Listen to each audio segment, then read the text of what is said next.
News nation पर आपका बहुत बहुत स्वागत है। इमरती जी, सबसे पहला सवाल तो यही है कि कमलनाथ ने अब सफाई दी है, कह रहे हैं कि आइटम शब्द कोई असम्मानजनक नहीं है। आप इससे इत्तेफाक रखती हैं? ठीक बात है ना, बस एक 10 मिनट में इनका निपट जाए। पूरा हिंदुस्तान देख रहा है, क्यों कि तुमने 60,000 से इनको जिताया और कमलनाथ ने इनकी बेइज्जती कर, और बेइज्जती को बदला नहीं कितने बहन बेटी। आप पीछे आवाज काफी आ रही है। इमरती देवी जी, अगर आपको आवाज मेरी ठीक से समझ में आ रही है तो अब कमलनाथ ने सफाई दी है। उन्होंने कहा है कि आइटम शब्द कोई असम्मानजनक नहीं है, उनका मकसद गलत नहीं था। आप इससे इत्तेफाक रखती हैं? आपको लगता है ऐसा? बंजारा सामान तो सर बिल्कुल जीवन के लिए जोड़ा है। जो उन्होंने कहा है उनके जवाब में मैं यही कहना चाहती हूँ कि माननीय सोनिया गांधी राष्ट्रीय अध्यक्ष हैं, उनकी बेटी भी राजनीति में है, तो वो भी एक माँ है, वो भी एक महिला है। और उन महिला सम्मानीय राष्ट्रीय अध्यक्ष से मैं हाथ जोड़ के निवेदन करना चाहती हूँ कि ऐसे आपके पूर्व मंत्री कमलनाथ जी अगर इस तरीके की टिप्पा टिप्पणी अगर महिलाओं पे करेंगे तो क्या एससी की महिला, हरिजन की महिला, आदिवासी की महिला बाहर नहीं निकल पाएंगी। ऐसी अगर टिप्पणी करेंगे तो आज हम जैसी महिला जो कैबिनेट की मंत्री हूँ और मेरे ऊपर इतना तंग कस रहे, तो हमारी नई बेटियाँ भी हैं, हमारी बहुएँ भी हैं, हमारी महिलाएँ वो भी बाहर निकलना चाहती हैं।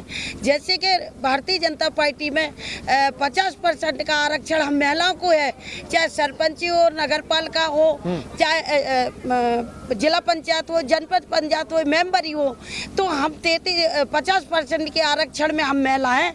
तो मैं एससी की महिला हूँ, एक हरिजन महिला हूँ। जब मेरे बारे में ये ऐसे बोलेंगे, मैं ये बात सोनिया गांधी से कह रही हूँ, ये बात मेरे अगर बारे में ऐसे बोलेगी तो हमारी और महिला आगे कैसे निकलेंगी।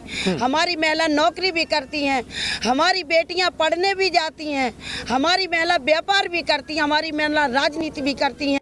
तो क्या ये सब बंद कर दे? अगर सोनिया गांधी से मैं निवेदन करती हूँ, या तो आप राष्ट्रीय पद से महिला निकल जाओ, या ऐसे मुख्यमंत्री को आप बाहर जिस तरीके से कमलनाथ ने इन शब्दों का इस्तेमाल किया, जिस तरीके से पूर्व मुख्यमंत्री कमलनाथ ने आपके लिए इन गलत शब्दों का इस्तेमाल किया, वजह आपको क्या समझ में आती है? क्यों उन्होंने ऐसे शब्दों का इस्तेमाल किया होगा? कहीं जो सरकार आप लोगों ने गिरा दी उसकी खींच तो नहीं है?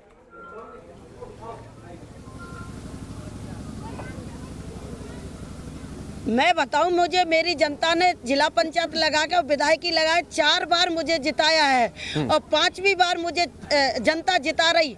इसकी तड़फड़ाहट है। पार्टी तो उनने खुद नहीं बचा पाई, वो सरकार बनाना चाह रहा है, बनी बनाई सरकार उनने गिरा दी, तो वह में हम क्या करें, अब कैसे बना लेंगे। लेकिन पूरी की पूरी जनता भारतीय जनता पार्टी को वोट इसलिए दे रही कि कमलनाथ ने 1.5 साल में एक बोरिंग भी नहीं दी मशीन की। नहीं, आप लोगों ने सरकार भी तो गिरा दी। देखिए, कुछ महीनों पहले कमलनाथ की सरकार थी, आप उनकी कैबिनेट में मंत्री थी, आप लोगों ने ज्योतिरादित्य सिंधिया के साथ मिलकर उनकी सरकार गिरा दी। इसलिए सरकार, मैं आपसे कह रही हूँ ना कि सरकार कमलनाथ ने गिराई है। अगर मेरे क्षेत्र में जो वादे मैंने करे थे, चाहे बारकरी जिगनिया नहर, चाहे लहेरा डैम हो, चाहे पिछोर में महाविद्यालय हो, चाहे बड़ी तहसील हो, डबरा में 100 बिस्तर का अस्पताल और 8 बीघा में स्टेडियम की मैंने लोगों से कही थी, और लोगों ने मुझे 62,000 से जिताया था मेरी जनता ने। अब सरकार में बैठ के 1 रुपये के काम नहीं हो रहे थे, तो ऐसी सरकार से आप ही बताओ मुझे इस्तीफा देना था कि नहीं देना था। और कमलनाथ जी की सरकार में मैं 1.5 साल रही, कभी उनने मतलब आप ये कहना चाहती हैं, आप ये कहना चाहती हैं कि आप जितने समय तक आप मंत्री रही, कांग्रेस पार्टी में रही, कमलनाथ ने महिलाओं का सम्मान नहीं किया, आपका सम्मान नहीं किया, आप ये कहना चाहती हैं?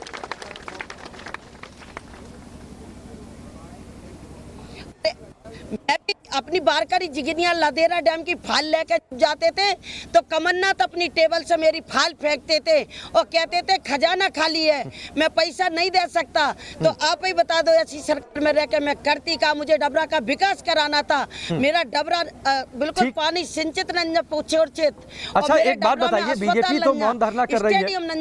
इमरती जी, बीजेपी मौन धरना कर रही है, खुद मुख्यमंत्री शिवराज सिंह चौहान इस मोर्चे पर डट गए हैं कि महिलाओं का सम्मान होना चाहिए, ये अच्छी बात भी है। कमलनाथ सफाई भी दे रहे हैं। आपके लिए ये मामला खत्म कैसे होगा? वो माफी मांगे या फिर आप लोग कोई कानूनी कार्रवाई पर आप विचार कर रहे हैं? नहीं, अगर जैसे भरी मंच पे मेरी बदनामी, उनने मुझके जो शब्द बोले हैं उन शब्दों को या तो वे अपनी बहन बेटी से बोले, ऐसी मंच लगाकर खड़े होकर जब मैं उनको माफ करूंगी। और ना तो मैं राजनीति भी करती हूँ और महिलाओं की लड़ाई भी लड़ना जानती हूँ। मैं ऐसे धरने पे बैठूंगी कि पूरा हिंदुस्तान हिल जाएगा। मैं एक एससी की महिला जरूर हूँ, लेकिन मैं भी लड़ाई लड़ने में कहीं पीछे नहीं हूँ। अगर मेरा सम्मान कमलनाथ जी करते थे तो मैं करते। आज मेरे ससुराल में आए थे, मेरे ससुराल में उनने इस तरीके की बात करी, डबरा में खड़े होकर मेरा इस तरीके से अपमान किया। उस कमलनाथ को मैं अपना बड़ा भाई मानती थी, मैं जहाँ मिलते थे पैर छूती थी 1.5 साल, और लेकिन अपनी बहन की इज्जत का अब धज्जियां उड़ाई डबरा में आकर। ठीक है, चलिए तो ऐसे कमलनाथ को मैं भाई नहीं। इमरती जी, फिलहाल हमसे जुड़ने के लिए, बातचीत के लिए आपका बहुत बहुत शुक्रिया।